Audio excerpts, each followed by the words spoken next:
Hello, inner shifters, how you doing? Your host, Sophia here. I'm so glad you're with me for this one, because starting with what you truly need is more than just step one in building a self-care routine. It's the heartbeat of the whole thing. It's the quiet conversation you have with yourself in the middle of chaos that says, hey, what's really going on in there? Now I know that sounds simple, but pausing to ask what you need, that's rare in a world that constantly tells you what you should need. More productivity, more hustle, more kale, less mess, less softness, less pausing. But what if self-care wasn't about adding more to your to-do list? What if it started by subtracting the noise, the expectations, the default scripts, and tuning in? I'll tell you a little about Clara, you know her well by now. For years, her self-care checklist looked like what she thought it should be. Yoga, meal prep, 8-step skincare routines, gratitude journaling. But somehow, none of it made her feel better. One day, after trying to force herself through a guided meditation while her anxiety was spiraling, she closed the app and asked out loud, "What do I actually need right now?" And the answer, whispered back by her weary self, permission to be still. That was the day she stopped following a borrowed routine and started creating her own, one that began with the question, what do I really need today? Sometimes it was silence.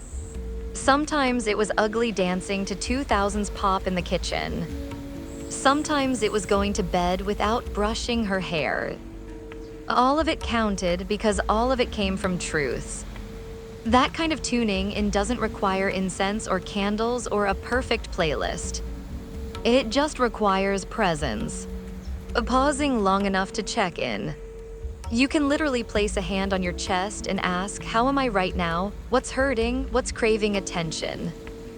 Science backs this up too. Interoceptive awareness, the ability to sense internal bodily states, is directly linked to emotional regulation, reduced stress, and improved decision-making. In other words, the more you listen to your body's subtle signals, the better you get at taking care of yourself. Not reactively, but intentionally. Mateo, who once thought self-care was just pampering, started every morning with a 60-second scan. What does my body want today? What does my heart feel tender about? That small habit helped him realize he didn't need green juice most mornings. He needed boundaries, he needed quiet, he needed to stop trying to be everything for everyone. That awareness, that was his self-care breakthrough. And maybe the most radical thing you can do, especially if you're used to looking after everyone else, is to say, I matter enough to ask myself what I need. And I matter enough to respond to the answer. You don't have to get it perfect. You just have to get quiet enough to hear yourself again. That's the kind of self-care that changes your relationship with everything, from how you rest to how you rise. This is where the soul of your self-care routine really starts to anchor itself. We're talking about building a daily anchor habit. Something simple, something grounding, something that says, I'm here. I matter, I get to show up for myself today. This isn't about perfection. It's not about doing something profound or camera-ready. It's about choosing one small ritual every single day that connects you back to your center. That becomes your lighthouse even when life feels foggy. I think about Clara again. When she first tried to build a self-care routine, she created this beautiful, elaborate checklist that looked amazing on paper. Morning yoga, lemon water meditation, 5 pages in a journal, no phone before breakfast, you get the idea. And it lasted 5 days. Not because she didn't care, but because life happened. Stressful work emails, a flat tire. A bout of sadness that just wouldn't budge. So we stripped it back. What's one thing, I asked her, you can do every single day no matter what? And she thought for a minute and said, I could light a candle before bed, that was it. One little flicker of flame. One moment to say, I'm closing this day with presence. Oh, she stuck with it. Some nights that candle came with a full journaling session. Other nights just 5 deep breaths and a sigh. But that flame, it became her signal, her sanctuary. An anchor habit doesn't have to be fancy. In fact, the simpler the better. It could be taking 3 breaths when you wake up, sipping tea without distractions, saying a kind word to your reflection, touching the earth with your feet before you check your phone. These tiny rituals tell your nervous system, I am safe, I am here. And here why it matters, consistency builds trust. Every time you follow through with your anchor habit, you send a message to yourself that says, I show up for me. Even if the day derails, even if nothing else goes right. That habit becomes a rope you can hold onto when you feel untethered. There's some fascinating neuroscience here too.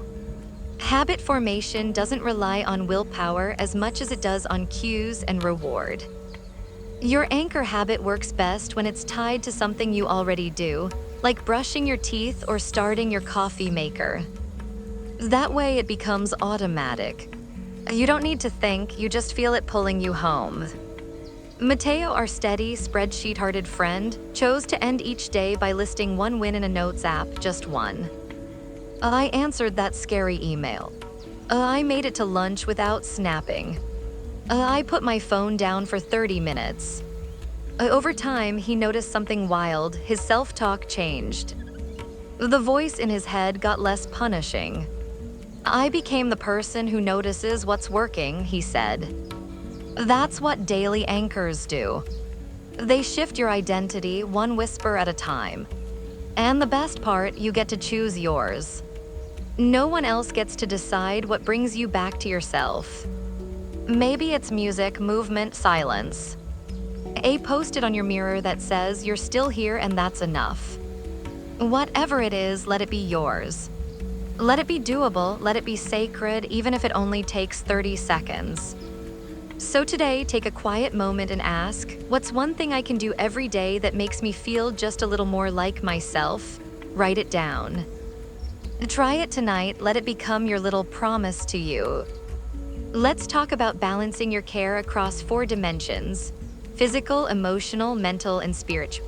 And when I say balance, I don't mean perfect equality, like a pie chart sliced into quarters. I mean harmony, rhythm. Tending to all the parts of you that make you you. We live in a world that loves to spotlight just the physical part of self-care. Work out, eat well, sleep 8 hours, done. And yes, that's vital.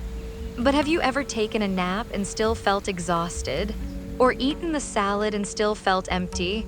That's because care isn't complete unless it touches every layer of your being. You're not just a body, you're a constellation. Let's talk about each dimension, but gently. Like we're holding a prism up to the light. Physical care is the foundation. It's the body you move through the world in. It's rest, nourishment, hydration, stretching, but also pleasure. A warm bath, a walk in the sun, dancing barefoot in the kitchen because you remembered that song. Clara once told me, when I stopped treating my body like a project and started treating it like a garden, everything changed. Gardens don't get whipped into shape. They get tended, watered, adored. Then there's emotional care, the part we often skip because feelings can feel messy. But your emotions are messengers. Ignoring them is like throwing away your mail unopened. Emotional care is letting yourself cry without apology. It's talking it out with a friend. It's journaling the stuff you can't say out loud. It's saying my heart feels heavy today and allowing that to be true. You don't need to be okay to be worthy of care. You just need to be honest. Mental care is boundaries, it's space. It's awareness of what fills you and what drains you. It's deleting the app that steals your peace. It's saying no without a novel of excuses.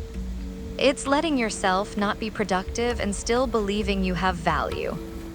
Mateo, our always thinking friend, started blocking out 15 minutes of screenless time every afternoon.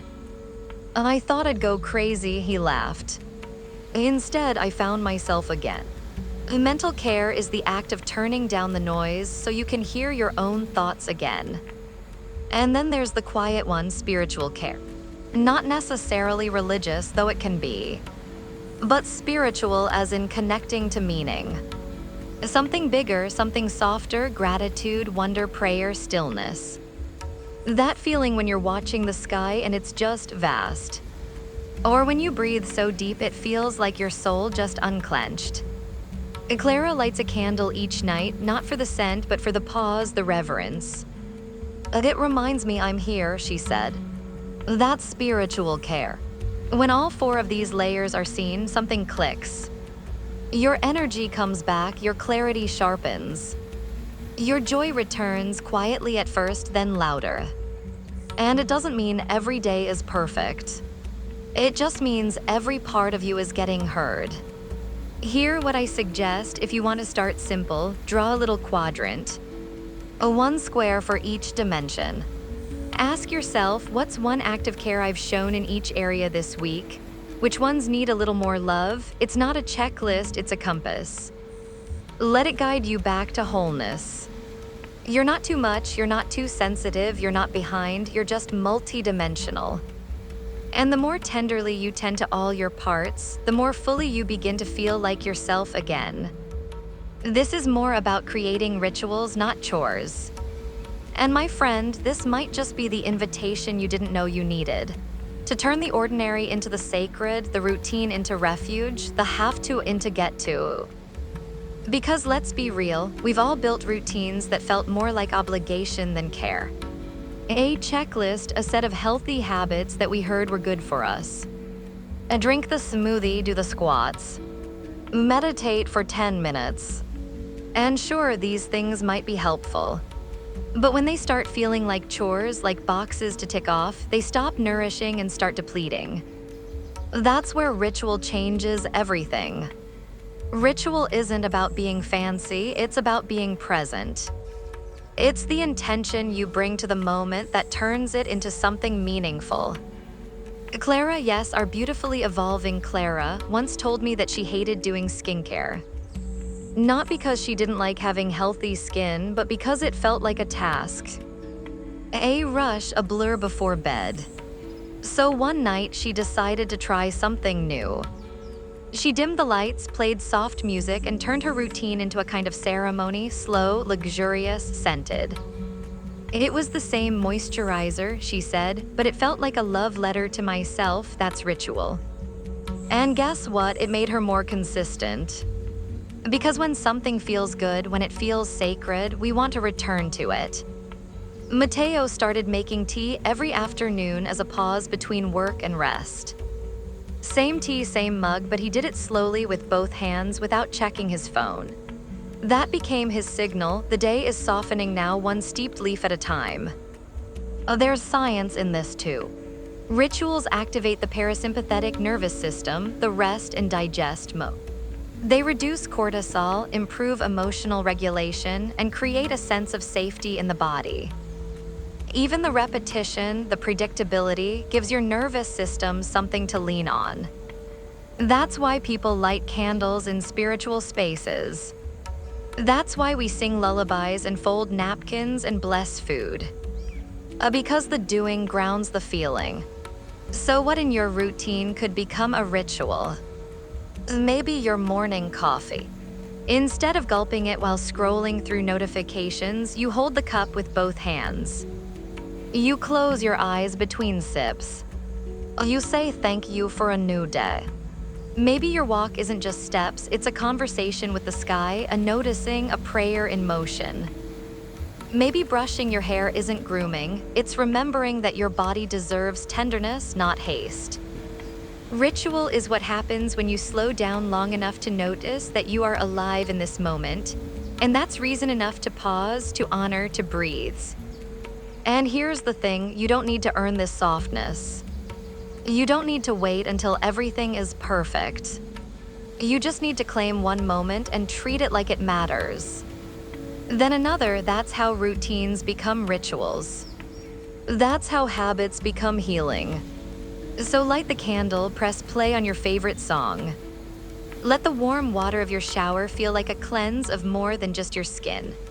Here we talk about something that seems so simple but is often the most powerful boundary we can draw, making your self-care visible and flexible. This is the part where your intentions become real, where you turn the whisper of care into something you can see, return to, and trust, without turning it into a rigid rulebook. Let's start with visibility.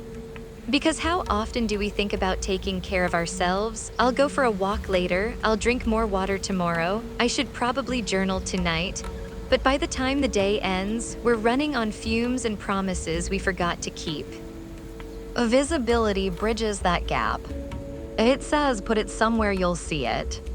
Somewhere your tired self won't have to remember from scratch. And Clara, our steadfast soul on this journey, took the sticky note route.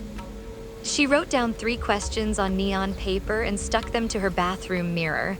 What do I need? What do I feel? What will help? Every morning she saw them. Not as a demand, but a nudge. Sometimes she answered silently, sometimes with action. But those little papers changed everything. They turned care into conversation. And visibility doesn't have to mean crafts or trackers or Pinterest perfect planners. Maybe it's a phone reminder that says pause and breathe. Maybe it's a little ritual stone you move from one pocket to another every time you take your walk. Maybe it's just writing your anchor habit on your calendar like you would for anyone else you care about. Because that's what this is, honoring your needs as if they matter because they do. Now the second half of this truth, flexibility. That's what keeps self-care from becoming self-judgment. Because life will interrupt your perfect plan. You'll get sick, the meeting will run long. Emotions will show up sideways. And if your care plan is fragile, based on all or nothing thinking, it'll crumble the moment reality hits. Mateo, ever the perfectionist, once created a color-coded self-care calendar. Every day had boxes: exercise, hydration, screen-free hour, gratitude, journaling.